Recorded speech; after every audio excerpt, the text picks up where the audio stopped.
जय हिंद। दोस्तों, defence news के प्लेटफॉर्म से सुबेदार Tomar, retired from Indian army, आपका स्वागत करता है। दोस्तों, आज मैं आपको 3 या 4 पॉइंट्स पे डिस्कशन करूंगा। आप अगर OROP के एरियर्स और स्पर्श के सारी उन हमारे भाइयों यूट्यूबर्स ने जो आप लोगों को अभी तक मिसगाइड किया हुआ है, उनसे अगर आप ऊब गए हों और आप सच्ची खबरें फैक्ट के साथ, फिगर्स के साथ अगर चाहते हैं तो मेरे व्लॉग को आप लाइक कीजिए, बेल आइकॉन पे घंटी बजाइए और प्लीज़ सब्सक्राइब कीजिए। I will give you totally factual news, मतलब जो सच्चाई पे आधारित होंगी और जिनसे आपके जीवन में कुछ आपको फायदा होगा या उससे आपको सनसनीखेज, मिसगाइड करने वाले और मिस इन्फॉर्मेशन से भरी कोई या उससे युक्त कोई भी आइटम आपको नहीं दिया जाएगा मेरे चैनल पर। तो दोस्तों, आज मैं आपसे डिस्कस करूंगा सबसे पहले 8th पे कमीशन। 8th पे कमीशन सरकार ने अभी तक अनाउंस नहीं किया है। इसके बारे में हमारी कुछ वर्कर्स यूनियन, क्योंकि हम आर्मी वाले तो हम तो यूनियन बना नहीं सकते, हमारा सर्विंग सोल्जर, हमारे कुछ राइट्स हमारी कर्टेल किए हुए गवर्नमेंट ने, उनकी वजह से हमको किसी भी तरह की यूनियन हमारे सर्विंग सोल्जर्स को बनाने की अधिकार नहीं है। तो इसके लिए हम जब भी कभी कोई हमें वेलफेयर मिलता है तो उसके लिए हम पूर्व सैनिक या सैनिक, हम अपने सिविलियंस काउंटर पार्ट उनके हम बहुत ऋणी रहेंगे, क्योंकि वही मांगें उठाते हैं और वही गवर्नमेंट को मजबूर करते हैं। और उसके साथ साथ चूंकि वो भी सेंट्रल गवर्नमेंट के एम्प्लॉई हैं और हम भी सेंट्रल गवर्नमेंट के एम्प्लॉई हैं, तो हमको उसका बेनिफिट मिलता है। तो दोस्तों, 8th पे कमीशन की जो बात चर्चा चल रही थी कि आपको पता है कि लोकसभा के चुनाव अप्रैल या मई में ड्यू है।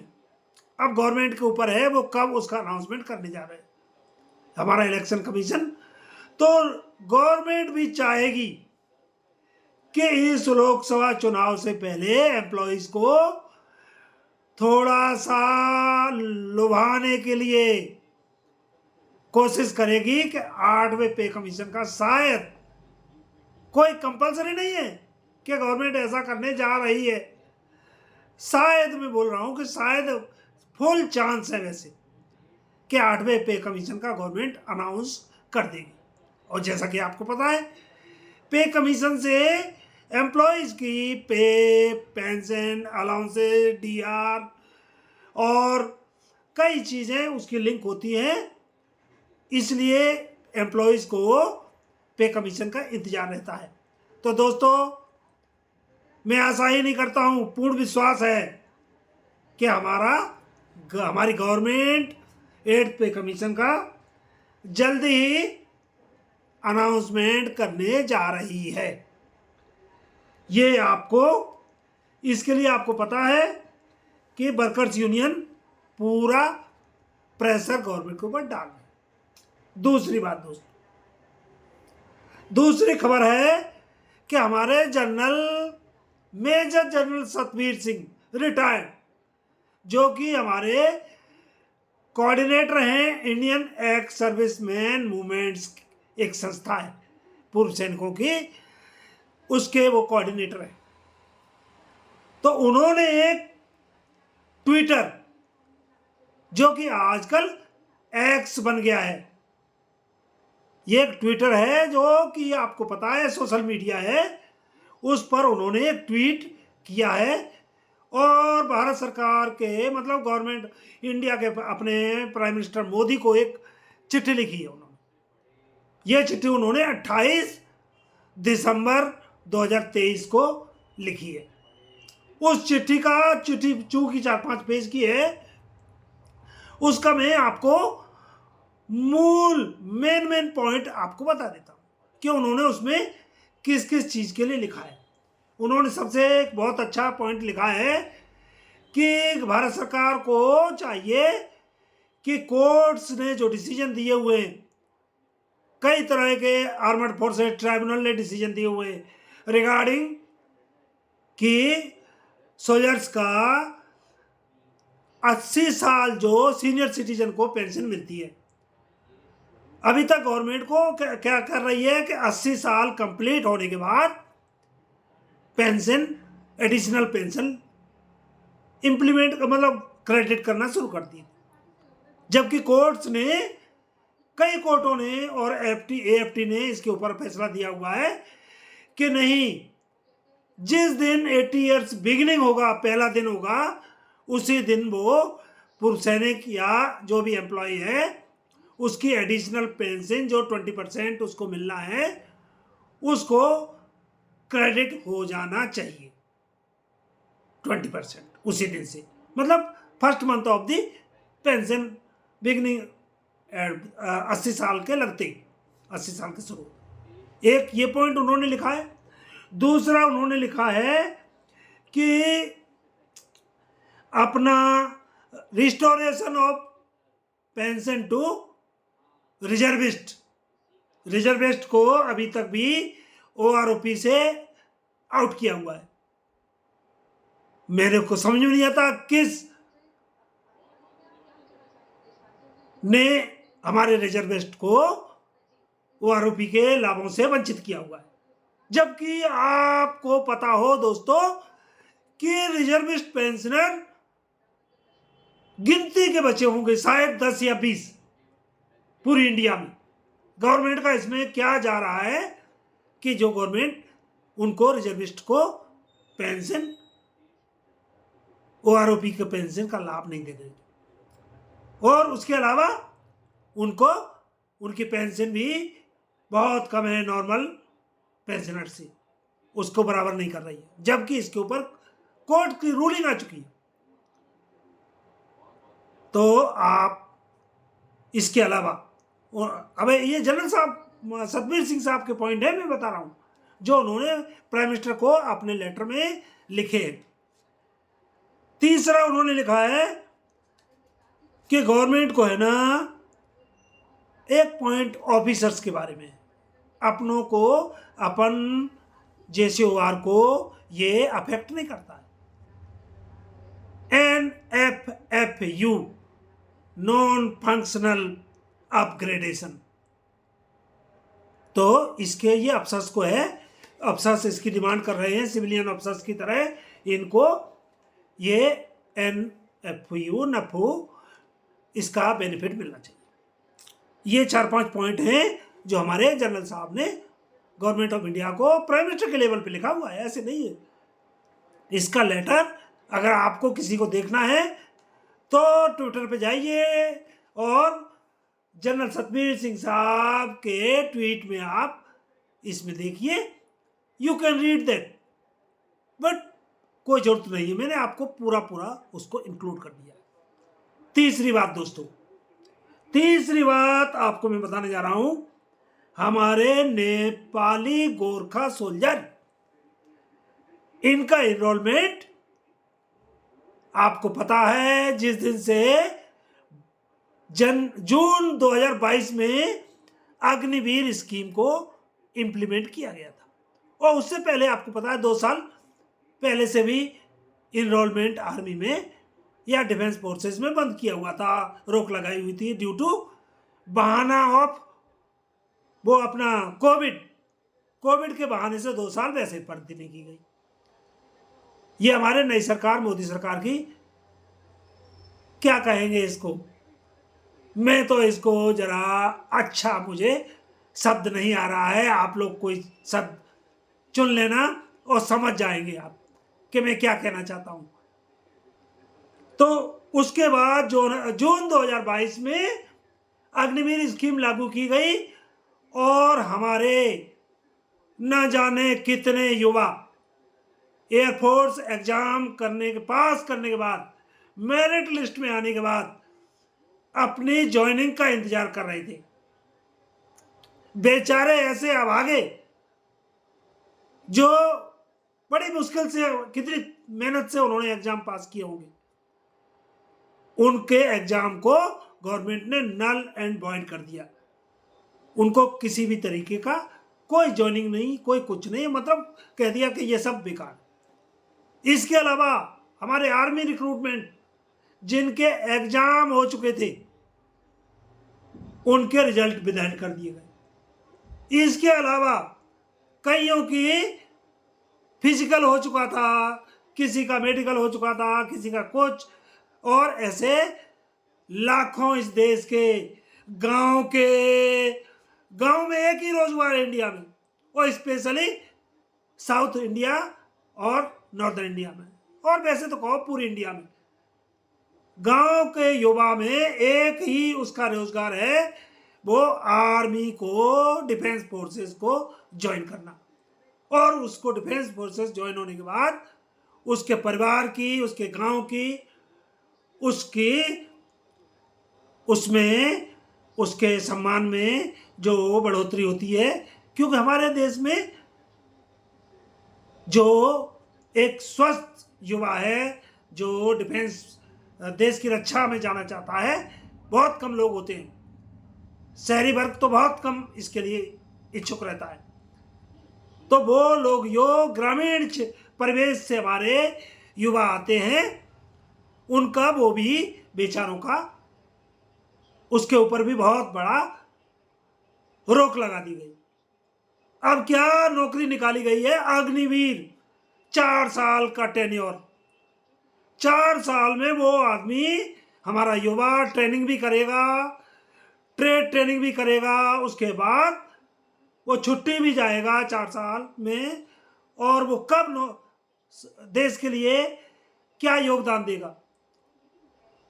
और उसके बाद 4 साल बाद उसमें से 75%, नॉट 1, 2 और 50% और 25%, 75% जिनको अग्निवीर की स्कीम से क्या कहेंगे, धक्का मार दिया जाएगा। मैं तो इसको एक ही वर्ड यूज करूंगा कि धक्का मार दिया जाएगा। और उनको अपने रहमो करम पर कि जाइए आप, और उसको एक उसका फंड थोड़ा सा दे दिया जाएगा 10 लाख रुपए में। 10 लाख रुपए में आजकल क्या होता है, 10 लाख रुपए में एक रूम नहीं बनता है। और ऐसे युवाओं को उनके रहमो करम पे छोड़ दिया जाएगा। उनके रिसेटलमेंट के लिए, उनके सेटलमेंट कहेंगे, और सारी चीज का, रीएम्प्लॉयमेंट का कोई कॉन्क्रीट इंतजाम नहीं किया गया है। अग्निवीर स्कीम बहुत अच्छी है, मैं मानता हूं, आई एग्री, कि देश की फौज के लिए युवा चाहिए, जवान लड़का चाहिए। देश की फौज को युवा रखना है, क्योंकि ओल्ड एज के आदमी का आर्मी में कोई रोल नहीं है। रोल हो सकता है छोटा मोटा, उसको मतलब सीनियर लेवल पे, लेकिन फौज तो हमें यंग चाहिए। उसके लिए ठीक है स्कीम गवर्नमेंट की, लेकिन 4 साल बाद उस बंदे को, उस जो हमारा सैनिक सोल्जर होगा, उसको आप थ्रो कर देंगे। दूध में से जैसे हम मक्खी निकालते हैं, आप उसको थ्रो करेंगे, वो कहां जाएगा।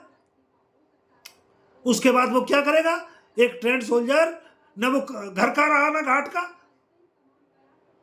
इसके बाद वो अगर किसी गलत कामों में, क्योंकि ट्रेंड सोल्जर है, अगर चला गया तो इसकी कितने गलत खतरनाक परिणाम होंगे। तो इसके बारे में गवर्नमेंट को पॉलिसी बनानी पड़ेगी।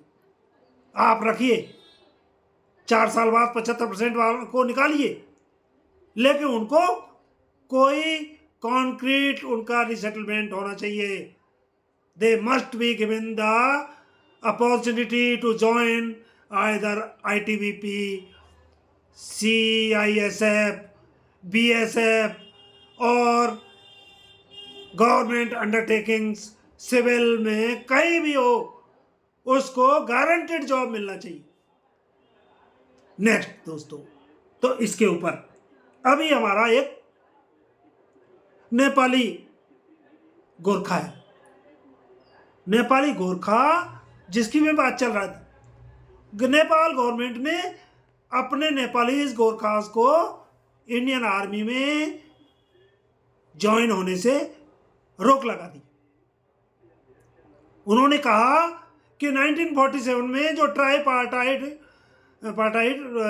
जो ट्रीटी हुई थी, समझौता हुआ था हिंदुस्तान और इंग्लिस्तान और नेपाल के बीच में, कि गोरखा सोल्जर को कौन कौन कैसे उनको जॉब आर्मी में देगा, तो आर्मी में उसके लिए हुआ, इंडियन आर्मी में उनको लिया जाता था। लेकिन अग्निवीर स्कीम के आने के बाद नेपाल सरकार ने अपने यहाँ के युवाओं को पर रोक लगा दी कि वो they will not join Indian army as Agniveer. Okay, उसकी वजह से कोई प्रॉब्लम नहीं। भारत सर इस इतने बड़े देश में युवाओं की कमी नहीं है, वो हमारे डिफेंस में, और न किसी गोरखा उससे कम है। जो ये दुष्प्रचार फैलाया जा रहा है कि गोरखा बहुत लड़ाकू होते हैं और उनके बिना फौज कमजोर हो जाएगी, I don't agree on this point. मैं बिल्कुल इस पे इसका मैं खंडन करता हूं। तो दोस्तों, कोई बात नहीं। कई लोग बोल रहे हैं कि गोरखा ब्रिगेड की जो 38 बटालियंस हैं उनमें वो बड़ी कमी आ रही है, ये हो रहा है और ये कमी हो रही है, देश की सेनाएं कमजोर पड़ रही हैं। बिल्कुल मैं नहीं, इस पे कोई आई डोंट एग्री, और आपको भी आई थिंक आप एग्री नहीं होंगे। हमारे देश में बहुत सक्षम युवा हैं और बहुत लड़ाकू मार्शल कौम है जो इस सब को पूर्ति कर देंगे। ओके दोस्तों, अभी आई बात में कुछ हमारे आर्मी ऑफिसर्स की करतूतों के बारे में बताता हूँ। आपको पता है कि कर्नल और एक लेफ्टिनेंट कर्नल पुलवामा में जब हमारी CRPF की गाड़ियों पर आतंकवादियों ने अटैक किया था और हमारी बहुत सोल्जर, शायद 41 या 40 आई थिंक सो, इतने सोल्जर्स को हमारे को उन्होंने मार दिया था और वो हमारे सोल्जर्स किल्ड इन एक्शन हो गए। उसके बाद वहाँ की एक इंजीनियर रेजिमेंट के जो है ना CO और 2IC, उनको पास में ही एक कैंप है, मिलिट्री कैंप, मैं उस जगह को जानता हूँ, बिल्कुल पास में, but I don't want to diverge, मैं उस जगह का नाम लेना नहीं चाहता हूँ अपने सिक्योरिटी रीजन्स की वजह से। वैसे तो ये कोई ज़्यादा बड़ा सिक्योरिटी पॉइंट नहीं है, सबको मालूम है कि पुलवामा के पास हमारी कौन सी मिलिट्री स्टेशन है। तो मैं ओके सिक्योरिटी की रीजन की वजह से मैं भी नहीं बताऊंगा। तो उसमें वो कर्नल और उसका 2IC, इनको जॉब मिला था, इंजीनियर रेजिमेंट की थी, कि इनको वहाँ की मिलिट्री स्टेशन में फेंसिंग या पैरामीटर और इसका सारा सिक्योरिटी का मतलब उसको बनाना था। ये MES का काम है, आपको पता हो, इंजीनियर रेजिमेंट और MES का आपको पता ही है, फील्ड में MES नहीं होती है, इंजीनियर रेजिमेंट ही करती है। तो उन्होंने उसको, देखिए हमारे इस देश के सेना के अधिकारी जिनके ऊपर देश को बड़ा नाज है, और उसमें से ऐसे ऐसे भी लोग हैं, ऐसे ऐसे भी हमारे सेना के बोलते चित्तौड़ मोटो, IMA में ये बड़ी अपनी पीठ ठोकते हैं कि हम तो चित्तौड़ मोटो लेके आए।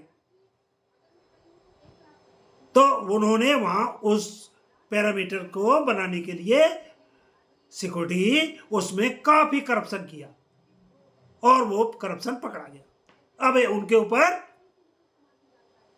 GCM general court martial is going to be held under progression, ये मान लो आप। तो ये है हमारे सेना के ऑफिसर साहब। दूसरा आपको बताऊं, एक आपको पता ही है कि राजौरी में एक हमारे मेजर साहब ने फायरिंग के दौरान अपने ही अफसरों पे और हमारे जवानों पर उन्होंने गोलीबारी शुरू कर दी थी और उसमें 3 अफसर इंजर्ड हुए थे, 2 जवान इंजर्ड हुए थे। उनके ऊपर भी अब कोर्ट ऑफ इंक्वायरी वगैरह होने के बाद उनके ऊपर भी उनका भी GCM होने जा रहा है। तो दोस्तों आज इतना ही, फिर मिलेंगे अगले व्लॉग का वादा करके जाता हूं। और आपको मैटर में जो मेरे व्लॉग में मैटर होगा वो टोटल आपको ऐसा होगा, कोई उसमें बल्ले बल्ले की खबर नहीं होगी। बल्ले की भी खबर होगी, बल्ले की भी खबर होगी, बल्ले बल्ले की भी खबर होगी, लेकिन अगर फैक्ट के साथ होगी। तो अगर आपको सिर्फ सनसनी फैलाने के लिए थंबनेल बना के और मैं आपको आपका समय बर्बाद नहीं करूंगा, उसके बाद मेरे को पता है कि लोग 10-12 मिनट का जब उनका व्लॉग देखते हैं और उसके बाद देखते हैं कि ऐसा कुछ नहीं था या ये यूट्यूबर बेवकूफ़ बना रहा था। तो दोस्तों दी एंड करता हूं। जय हिंद।